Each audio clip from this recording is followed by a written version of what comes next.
Good morning और 10 के दमदार ट्रेड्स में आपका स्वागत है। वीरूर में रहेंगे अगले आधे घंटे आपके साथ और पिछले शो से हमारा साथ प्रकाश काबा और प्रशांत सावंत दे रहे हैं। इसके अलावा फ्रेश पर्सपेक्टिव के लिए हम जोड़ेंगे अमित सेठ को और सेंट्रम ब्रोकिंग से नीलेश जैन भी जोड़ेंगे शो में और अपने टॉप ट्रेड्स बताएंगे। बिग मार्केट वॉइसेस में आज हमारे साथ होंगे गोल्डीलॉक्स प्रीमियम रिसर्च के फाउंडर और चीफ स्ट्रैटेजिस्ट गौतम शाह। ये सब कुछ लाइंड अप है शो में कुछ ही देर में, लेकिन इससे पहले एक बार जरा मार्केट का रुख करते हैं और देखिए वो जो लेवल्स हमने मेंशन किए थे वहाँ पर थोड़ी प्रॉफिट टेकिंग आ रही है। निफ्टी में करीब 19,832 के करीब और बैंक निफ्टी में 44,640 के आसपास थोड़ी प्रॉफिट टेकिंग यहाँ पर क्लियरली विजिबल है। तो ये इस समय एक मार्केट में मूव। आज जो पॉकेट स्ट्रेंथ दिखा रही है उसमें clearly chemicals pocket stand out करती है, उसके अलावा पंजाब नेशनल बैंक। लेकिन जो लास्ट के आधे घंटे मूव आया है वो पूरा का पूरा आईटी स्टॉक्स में, जिसको लीड किया है अब विप्रो ने। विप्रो अब डे हाई पर 3% ऊपर करीब और उसके अलावा कुछ और स्टॉक्स जहां पर मोमेंटम है उसमें हिंदुस्तान यूनिलीवर, अशोक लेलैंड जैसे स्टॉक्स शामिल हैं। वीरू जी अनुज, आजकल जो पहला सौदा से 10 के दमदार ट्रेड में ट्रांजिशन बड़ा स्मूथ होता है। कल राजेश पिछले कार्यक्रम से आए थे, आज प्रशांत और प्रकाश जी आए हैं। पिछले कार्यक्रम से इस कार्यक्रम में भी शिरकत करेंगे प्रशांत और प्रकाश जी। देखिए क्या अच्छा ट्रांजिशन है ये, क्या खूबसूरत अगर आप देखें। और उसके बाद अमित सेठ जी, नीलेश जैन जी फ्रेश पर्सपेक्टिव लेके जुड़ेंगे। आप दोनों का कार्यक्रम में फिर से स्वागत है। और अमित जी गुड मॉर्निंग, बताइए आपका व्यू मार्केट्स पे, प्लस आपके दो स्टॉक फ्यूचर्स जिनको आप चेस करेंगे। Good morning Viren ji, good morning Anuj ji and everybody on the panel. Viren ji, हमने एक काफी अच्छी टेरिफिक रिकवरी देखी है निफ्टी में पिछले 2 से 3 दिनों में। Nifty comfortably stronger of the two indices अपने सारे मूविंग एवरेजेस के ऊपर ट्रेड कर रहा है। बैंक निफ्टी एक क्लस्टर ऑफ मूविंग एवरेजेस पे जाके थोड़ा रेजिस्टेंस ले रहा है, तो मुझे लगता है कि यहाँ पे overall trend is perfect, but थोड़ा सा प्रॉफिट बुकिंग दोनों इंडेसेस में आ सकता है। Risk reward point of view से अगर कोई डिप मिले specially Nifty, because that is stronger of the two indices, तो वहां पे एक पोजीशन बनाई जा सकती है ओनली ऑन अ डिप। फिलहाल चेज नहीं करूंगा, थोड़ा सा अवॉइड करूंगा। Dip will improve my risk reward. जहां तक स्टॉक मेरे 2 स्टॉक्स आज के रहेंगे। मिड कैप आईटी से पहला मुझे अच्छा लग रहा है परसिस्टेंट सिस्टम। उसका लॉजिक ये है कि एक स्टॉक में हमने पुल बैक देखा था लगभग ऑलमोस्ट अप टू द 50-डे मूविंग एवरेज। एक फॉलोइंग ट्रेंड लाइन का ब्रेकआउट है परसिस्टेंट सिस्टम्स में। करंटली स्टॉक का प्राइस है 5860 के आसपास। टारगेट्स मेरे रहेंगे 6000 के और स्टॉप लॉस रहेगा 5780 का। सेकेंड स्टॉक जो मेरा रहेगा that will be UltraTech. It is a trade off support. थोड़ा सा प्रीएम कर रहा हूँ, almost on the verge of crossing 10 and 20 डेमा। बट इसका 8100 एक काफी अच्छा सपोर्ट है। स्टॉक वहीं पे कंसोलिडेट कर रहा था और अब मूव अप करने की कोशिश कर रहा है। 8250 का इसका प्राइस है। टारगेट्स रहेंगे 8450 के और स्टॉप लॉस रखूंगा 8160 का। अमित जी की ट्रेड्स आपकी स्क्रीन पर आपको दिखाई देंगी। गाबा सर, आपकी फ्रेश ट्रेड्स क्या होंगी इस समय? बिल्कुल, वो स्टॉक जो मैंने सुबह कहा था कि बॉटम्स अप, वो है टेक महिंद्रा। बहुत बढ़िया बेस बना है, ब्यूटीफुल बेस, और वहां से एक अप मिला है। इसमें रेसिलियंस है स्टॉक में। ट्रेड करा है 1234, स्टॉक होना चाहिए 1220। बहुत है, एब्सोल्युटली बहुत है। टारगेट 1260, 1270, 1280, ये एक जोन है। मेरे ख्याल से वहां तक जाएगा, 2-3 दिन लग सकते हैं, लेकिन इस स्टॉक में रेसिलियंस है टेक में। दूसरा स्टॉक जो मुझे पसंद है इस वक्त वो है वोल्टास। यस, यहाँ पर बहुत बढ़िया जगह से बाउंस मिला है, वो है 855। वहां पर ही स्टॉप लगाना चाहिए। टारगेट करीब 880 के नजर आते हैं वोल्टास। नीलेश ओके, आपके दो ट्रेड्स वोल्टास, इसमें एक 864.95 पे। नीलेश गुड मॉर्निंग, आपके दो ट्रेड्स क्या रहेंगे? Very good morning Viren ji and सभी को। बिल्कुल, देखिए सबसे पहले तो आईटी से शुरुआत होगी। आईटी इंडेक्स में काफी अच्छा मोमेंटम है और स्ट्रॉन्ग लग रहा है चार्ट पर भी, इसीलिए इस स्पेस में से एचसीएल टेक्नोलॉजी, इस पर्टिकुलर काउंटर को खरीदारी करने की सलाह होगी। काफी अच्छा सेटअप है यहाँ पे और एक पुल बैक काफी अच्छे सपोर्ट के पास हमें यहाँ पे देखने को मिला है। सारे ही long term and short term moving averages के ऊपर ट्रेड हो रहा है। अब यहाँ से 1300 की ओर काउंटर जाता हुआ नजर आ रहा है। करंटली 1272 के आसपास स्पॉट में ट्रेड हो रहा है। तो पहला टारगेट 1300 का, दूसरा टारगेट 1320 का, 1270 के आसपास की खरीदारी करने की सलाह होगी। 1250 का स्टॉप लॉस होगा। तो आईटी स्पेस में से एचसीएल टेक में खरीदारी करने की सलाह होगी। इसके अलावा जो दूसरा स्टॉक हमें पसंद आ रहा है वो है हेवेल्स। हेवेल्स में एक कंसोलिडेशन हमने देखा था और छोटे टाइम फ्रेम पे ये एक ब्रेकआउट की यहाँ पे तैयारी हो रही है और ब्रेकआउट जोन है लगभग 1420 के ऊपर का। तो स्ट्रक्चर ये इंडिकेट कर रहा है कि गोइंग फॉरवर्ड हमें ये ब्रेकआउट देखने को मिल जाना चाहिए, इसीलिए यहाँ पे हेवल्स को लॉन्ग करेंगे। 1390 रुपीज के आसपास का स्टॉप लॉस रखना होगा। 1450 और 1470 के 2 टारगेट्स होंगे। ओके, चलिए प्रशांत जी के पास चलते हैं। प्रशांत जी, आपकी ट्रेड इस समय की? अनुज जी, दोनों ही स्टॉक्स जो है वो सपोर्ट बेस्ड बाइंग होंगे और कंजर्वेटिव अप्रोच रहेगा। फर्स्ट पिक होगा आईटीसी। यहाँ पे मुझे लग रहा है एक फर्म बेस बन चुकी है काफी स्लगिशनेस के बाद। यहाँ पे मेरा स्टॉप लॉस होगा 439, 440 के जस्ट नीचे स्पॉट। टारगेट होगा 460। मैं यहाँ पे एक रैली अभी डिसेंट एक्सपेक्ट कर रहा हूँ, यहाँ पुल बैक वर्ड यूज कर सकते हैं। 460 तक के टारगेट्स। नेक्स्ट पिक होगा एमएनएम। यहाँ पे भी एक बेस फॉर्मेशन हो चुका है। मेरा स्टॉप लॉस होगा 1532, 1532 स्पॉट। जो टारगेट में देख रहा हूँ वो 1580, 1580 का होगा।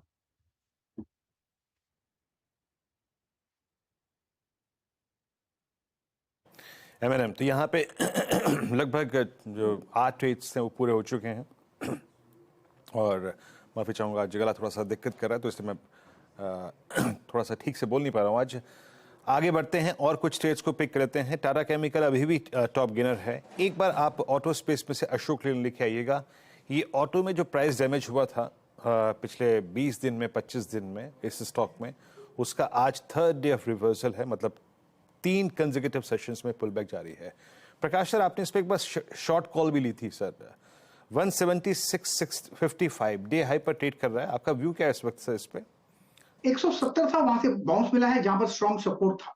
बिल्कुल अब यहां से आपको मिला है 176 पर ट्रेड कर रहा है अशोक लेलैंड। स्टॉप लगाना चाहिए 174 और उसको छोड़ देना चाहिए, थोड़ा स्पेस देना चाहिए। मुझे लगता है 185, 185 तक जा सकता है क्योंकि इसका बेसिक चार्ट स्ट्रक्चर पॉजिटिव है। वो करेक्टिव मोड में था। करेक्टिव मोड पे जो बाउंस मिला है, सपोर्ट पर बाउंस मिला है Ashok Leyland. It's a bye.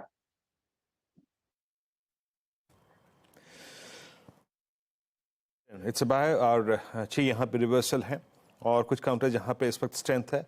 अब एमसीएक्स जो है वो अपने करियर के हाईएस्ट क्लस्टर्स पे जाने की कोशिश करता हुआ एट 2138 पे, और जिन स्टॉक्स में अच्छा मूव आ रहा है उसमें एक आप लेके आइएगा टाटा इलेक्से, क्योंकि आईटी आज काफ़ी अच्छा कर भी रहा है। इस स्टॉक को एक बार नजर में डालते हैं। 7463 थोड़ा सा एक्सपेंसिव स्टॉक्स की कैटेगरी में है, बट यहाँ 20 जुलाई 2023 की से लेकर अब तक की पूरी रेंज बाइसेक्ट होती हुई टाटा इलेक्से डे हाई। प्रशांत, एक व्यू दीजिएगा, एक डे प्रोस्पेक्टिव से नहीं बट एक पोजिशनल प्रोस्पेक्टिव से आपका व्यू क्या है? वीरू जी, सबसे पहले मैं आपको थैंक यू करूंगा क्योंकि ये मैंने 2 स्टॉक्स के लिए चुना था, बट क्योंकि ये कैश काउंटर है मैंने अवॉइड किया। Definitely very strong pattern. एक ब्रेकआउट यहाँ पे प्रीएम्प्ट कर सकते हैं। करीबन 7465 स्पॉट चल रहा है। आप थोड़ा सा डीप यानी 1% के आसपास, तो 7390 पे स्टॉप लॉस रखिए। 7390 1% आपकी रिस्क होगी। क्वांटिटी वो हिसाब से प्लान कीजिए। पूरी की पूरी रेंज ब्रेकआउट जो हुई है वो रेप्लिकेट होनी चाहिए। जो टारगेट में देख रहा हूँ वो 7900 का देख रहा हूँ, 7900।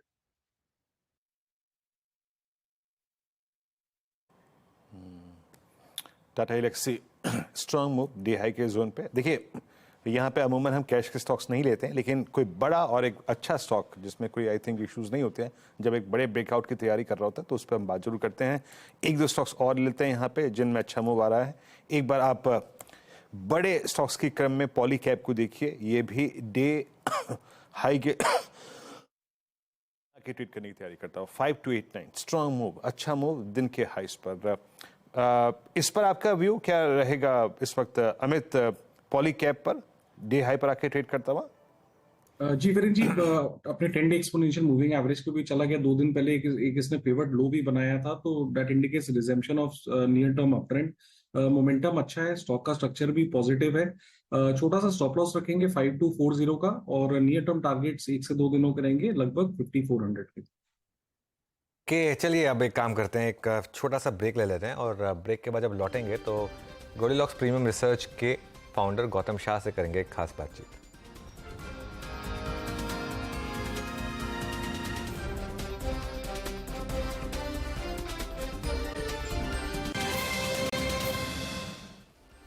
Welcome back.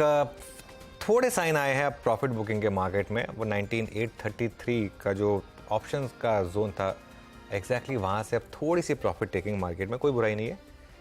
बैंक निफ्टी में भी एग्जैक्ट 4650 का जो जोन था जो ऑप्शन राइटर्स के हिसाब से काफ़ी क्रूशल था, वहाँ से बैंक निफ्टी थोड़ा सा गिरा। थोड़ा सा समझ जाइए बैंक निफ्टी पर खास तौर से। बैंक निफ्टी में पुट ऑप्शंस के प्राइस तेज़ी से बढ़े, कॉल ऑप्शंस के गिरे। वो एक फर्स्ट इंडिकेशन था कि थोड़ी रेजिस्टेंस है इस समय बैंक निफ्टी में। अब चलते हैं बिग मार्केट वॉइसेस में गोल्डीलॉक्स प्रीमियम रिसर्च के फाउंडर गौतम शाह से बात करने के लिए। गौतम जी बाजार के साथ काफ़ी समय से जुड़े हुए हैं। इनफैक्ट जब से मैंने अपना करियर शुरू किया तब से मुझे याद है गौतम जी टेलीविज़न पर आते रहे हैं। और इनफैक्ट अभी गौतम जी ने एक अपना पिक्चर भी डाला था जब उन्होंने वो फर्स्ट अपीयरेंस की थी टेलीविज़न पर। और उनसे समझते हैं कि इस समय मार्केट कैसी लग रही है। Gautam ji good morning. वैसे आप ज़्यादा चेंज नहीं हुए हैं उस टाइम से अब तक, शायद फिटनेस आपने रखी है अपनी उस हिसाब से। बताइए मार्केट में अब इस समय क्या व्यू बन रहा है और अगले कुछ महीनों के लिए, कुछ सालों के लिए क्या बड़ा व्यू है आपका? Good morning Anuj, well thank you for that. और आप भी ज़्यादा बदले नहीं हैं तो अच्छा है, अच्छा है, लगा आपसे बात करके, हमेशा अच्छा लगता है। देखिए बाजार में तो हम कॉशियस हैं क्योंकि बाजार में 2-3 दिन की जो तेजी आई है ये लोगों को ये एक व्यू दे रहा है कि सब कुछ ठीक हो गया, बाजार यहाँ से चल जाएगा, वापस लाइफ टाइम हाइज हो जाएगी। बट हमारा ये मानना है कि मार्केट में ये एक सिंपल सी पुल बैक रैली है जो ऊपर की तरफ में बिक जाएगी। और 19,850 से 900 का जो जोन है वो बहुत बड़ा रेजिस्टेंस है और मुझे लग रहा है कि उसके आसपास से मार्केट वापस घूम सकता है और जो रीसेंट लो है उसके आसपास जा सकता है और उसके नीचे भी जा सकता है। क्योंकि देखिए जब भी एक मार्केट में डाउन मूव आता है तो ये समझना होता है कि वो एक करेक्शन है, टेम्पररी करेक्शन है कि वो या फिर एक शॉर्ट टर्म डाउन ट्रेंड है। तो मेरा ये मानना पहली बार पिछले 4-5 महीनों में है कि ये एक नॉर्मल सी करेक्शन नहीं है। मार्केट 900 पॉइंट गिरा 20,200 से 19,300 और उस समय काफी कुछ नेगेटिव न्यूज भी आए थे, अनफॉर्चुनेट ग्लोबल डेवलपमेंट्स आजकल है। और ये एक नॉर्मल सी पुल बैक है, not just in India but in world markets in general. और इस पुल बैक के बाद मुझे लग रहा है कि वापस यहाँ पर वीकनेस आएगी। तो हम तो काफी कॉशियस हैं, हम इस रैली में ज्यादा अग्रेसिवली पार्टिसिपेट नहीं कर रहे हैं लॉन्ग साइड में, और हम प्रॉफिट बुकिंग कर रहे हैं और रेकमेंड कर रहे हैं कि अगर कुछ वीकनेस आती है तो शॉर्टिंग अपॉर्चुनिटीज हम ढूंढ रहे हैं। सो मार्केट में थोड़ा सा केयरफुल रहिए, आई थिंक एक रेंज में रहेगा और जैसे मैंने कहा 850 से 900 के ऊपर जाना थोड़ा सा मुश्किल लग रहा है।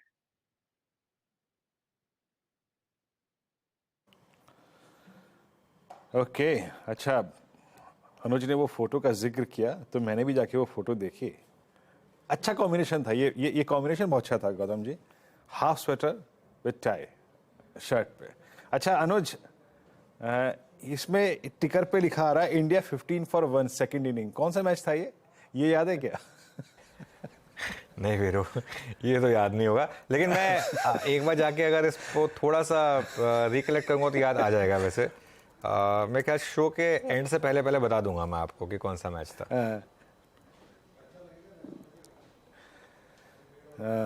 अच्छा एक और है टिकर पे खबर, वो अगर आप रीड कर पाए तो उससे आपको अंदाजा लग जाएगा। निफ्टी क्या, चलिए अब एक काम करते हैं, निफ्टी 2768 पे था। अच्छा वीरू निफ्टी 2768 पर था उस समय।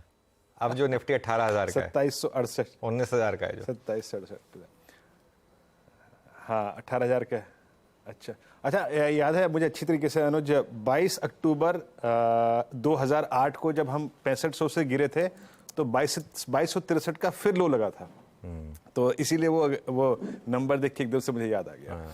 ये देखिए वो इमेज आ गई और वाकई कितना कुछ, अगर आप देखें इमेज से आपको याद आ जाता है। हम भी मीडिया में ही थे, बस इस इमेज से बहुत कुछ याद आता है। अच्छा गौतम, अब बात करते हैं बैंक निफ्टी पर। बैंक निफ्टी का एक धड़ा थोड़ा सा कमजोर, HDFC बैंक अभी भी कन्विक्शन नहीं लौट पाया है। स्टिल हम ये कहने में बहुत सक्षम नहीं है कि हम एक अच्छा बेस देख पाए हैं HDFC बैंक पे या नहीं। आपका आइसोलेशन में HDFC बैंक पर व्यू क्या है? देखिए HDFC बैंक अगर अच्छा नहीं करता है तो वो निफ्टी और बैंक निफ्टी दोनों पे प्रेशर डालता है। और HDFC बैंक को अगर आप निफ्टी के साथ कंपेयर करें, which is relative strength analysis अगर आप करें HDFC bank divided by the Nifty, तो उसका जो चार्ट है उसने 52 वीक लोज बनाया लास्ट वीक, और मुझे कोई बॉटमिंग आउट साइंस नहीं लगती है। मुझे लग रहा है कि ये अंडर परफॉर्मेंस अभी जारी रहेगा और HDFC बैंक और रिलायंस के कारण इस मार्केट पे हमेशा प्रेशर रहेगा जब वो कोशिश करेगा चलने की, और जो अभी हो रहा है।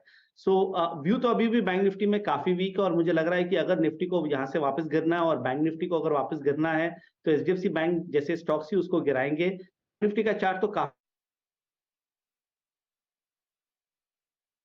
थे तो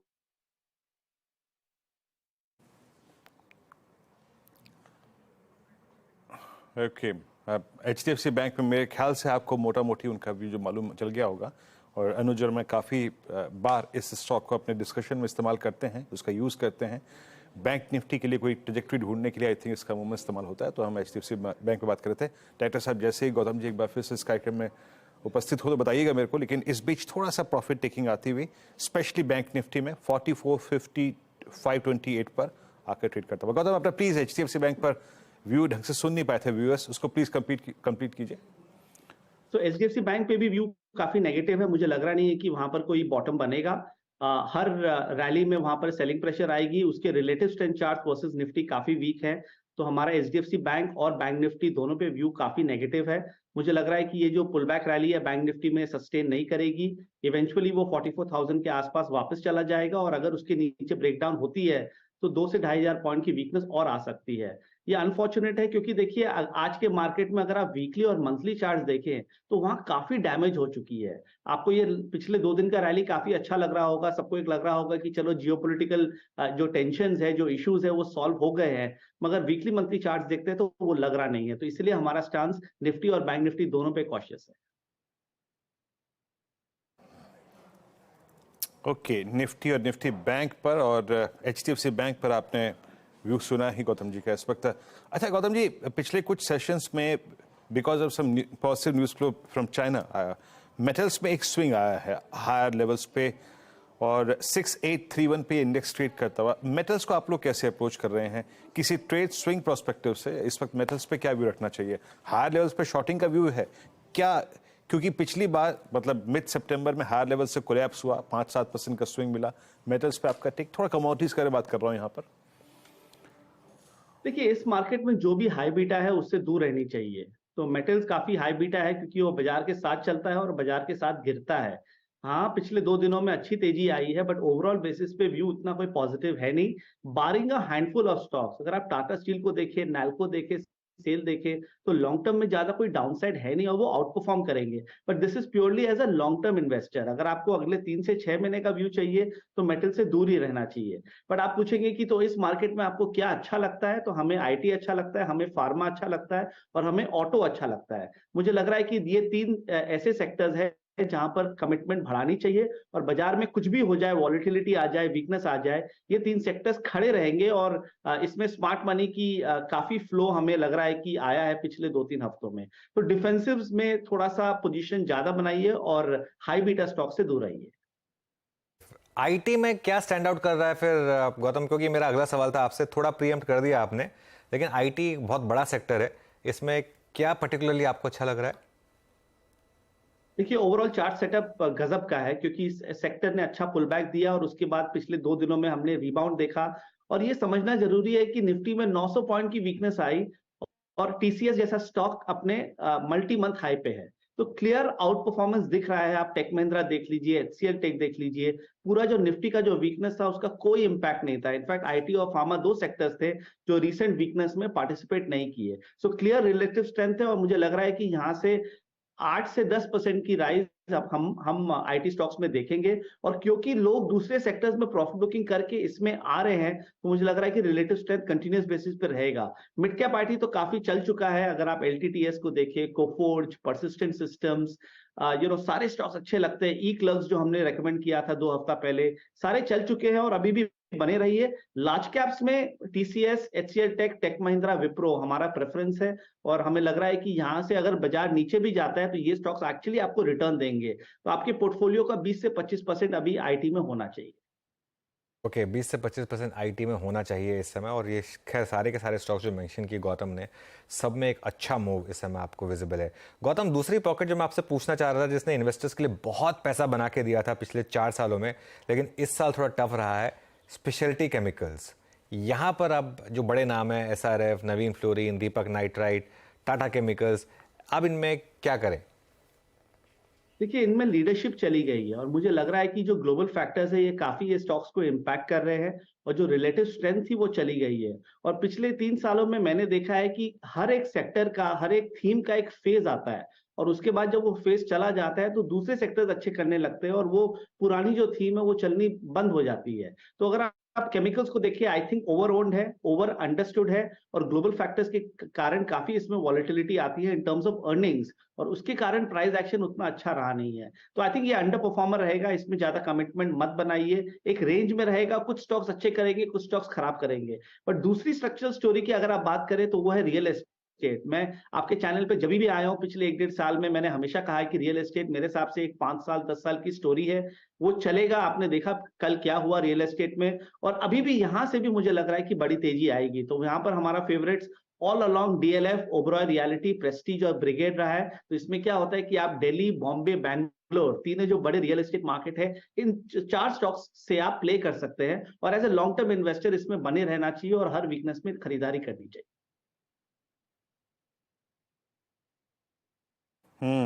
अच्छा गौतम, ऑटो में आपका व्यू क्या है? कल एस्कॉर्ट्स ने, अगर आप देखें, खबर आने से पहले एक बड़ा मूव दिया, ऑल टाइम हाई की ट्रैजेक्टरी में।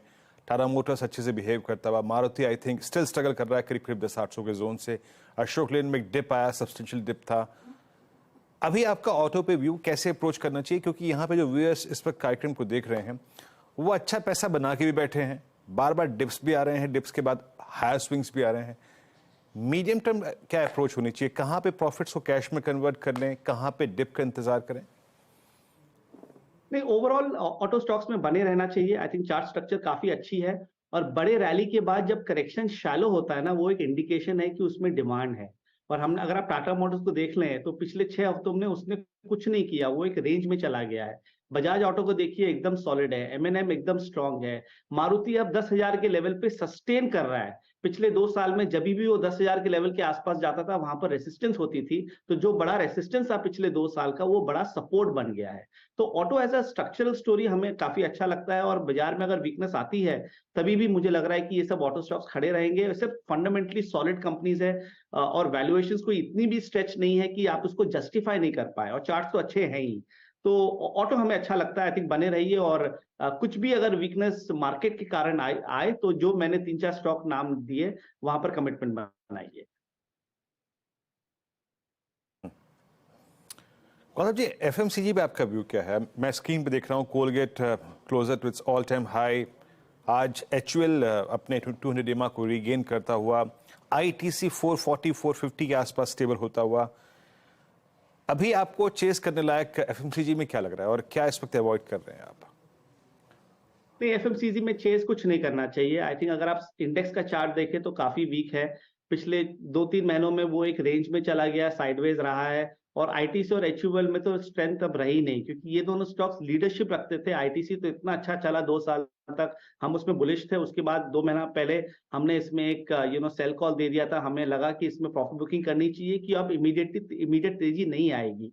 और बाकी के भी जो अगर आप स्टॉक्स देखिए कंजम्पशन थीम में या एफएमसीजी थीम में, सब काफी over understood and over owned है, और सब काफी हाई वैल्यूएशन के साथ भी ट्रेड कर रहे हैं। तो 19,500 के इंडेक्स में यहां आपको कंफर्ट नहीं मिलेगा। तो एफएमसीजी से भी दूर रहिए, मुझे लग रहा नहीं है कि मार्केट वीकनेस में वो सस्टेन कर पाएंगे। Okay, stay away from FMCG. अभी तक कोई यहाँ पर चार्ट्स में ऐसा, अगर आप देखें, सिग्नल नहीं है कि इसमें एक बहुत स्ट्रांग बाय कहा जा सके।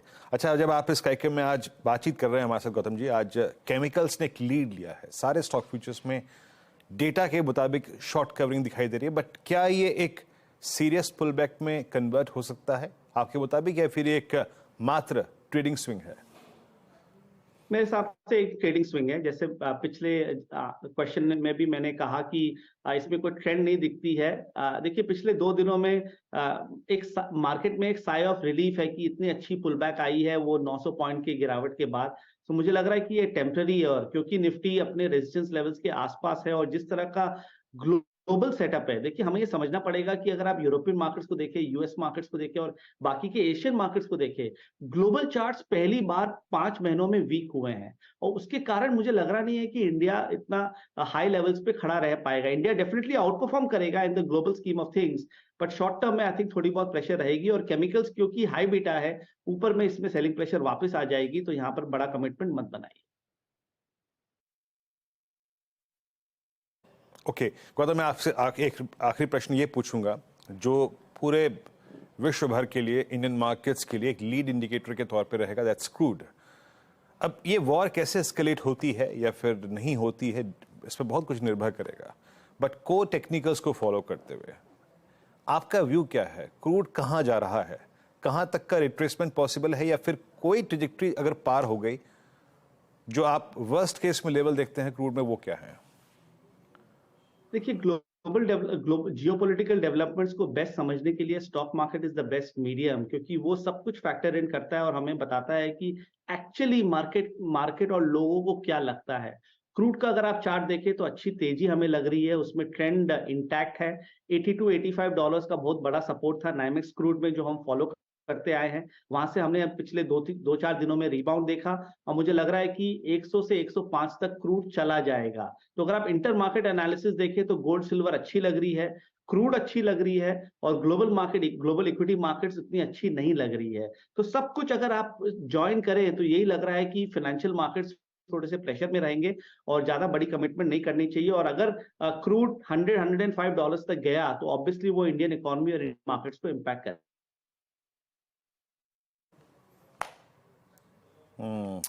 तो गौतम जी के मुताबिक 105 के चांसेस बहुत स्ट्रांग हैं क्रूड में, और 85-84 एक बहुत स्ट्रांग सपोर्ट के तौर पे काम करेगा, जिसको तोड़ना इस अवधि में मुश्किल होगा। गौतम जी, बहुत बहुत शुक्रिया, आप इस कार्यक्रम में शामिल हुए। सभी इंडस्ट्रीज पे, सेक्टर्स पे, क्रूड पे अपनी राय रखी आपने, बहुत बहुत शुक्रिया। और चलते हैं अब नीरज जी के पास, और नीरज जी उपस्थित हैं अब 10 कदमदार ट्रेड लेकर। और याद रखिएगा, माफ कीजिएगा, ट्रेडर्स हॉटलाइन, और उसमें एक जायजा लेंगे हम जाके एग्जैक्टली इस वक्त इजराइल में भी कल भी गुफ्तगू हुई थी। नीरज जी, गौतम जी कहते हुए क्रूड 105 के लिए पोइज्ड है। संभावना पूरी है, क्योंकि जो सिचुएशन बन रही है ना, अगर आप ये कॉन्फ्लिक्ट को छोड़ भी दें तब भी जो है, कल एक ओपेक की रिपोर्ट पढ़ रहा था मैं, वो फिर से कह रहे हैं कि डिमांड राइज हो रही है। तो कुल मिला के तेल के दाम बढ़ाने की तैयारी की माहौल बनाया जा रहा है, और ये सब चीज़ें होती रहेंगी तो 100-105 जा सकता है। गौतम जी बिल्कुल सही कह रहे हैं। तो खैर, बहरहाल आज देखते हैं क्या मूड, लेकिन अभी तक तो बाजार में एक अच्छी तेज़ी बन रही है। वीरू 125 पॉइंट आज भी ऊपर 19,820 पे पहुंच गया। कोई खास लेवल निफ्टी पे जो ध्यान रखना है? नीरज जी, आज का मतलब जो स्विंग शुरू हुआ था 500 के ऊपर, जब हमने रीगेन कर लिया था, वो उसका एक मीनिंगफुल स्विंग तो पूरा हो गया 19,800 पे। अब अगली तेजी नीरज जी तभी आएगी जब बैंक निफ्टी कुछ करके दिखाए, क्योंकि बैंक निफ्टी को अब चलना होगा, और वो है आपका 44,700, वहीं पे कॉल राइटर है। और उसी प्राइस का मतलब ये है कि आप अब निफ्टी बैंक पर सारे एवरेजेस के ऊपर हैं, ठीक वहीं से जाके घूम गया। तो अब निर्णायक जो एक संकेत देना पड़ेगा वो निफ्टी बैंक को देना पड़ेगा। ओके, 44,700 पे नजर रखिए, 150 पॉइंट अभी और ऊपर है यहाँ से।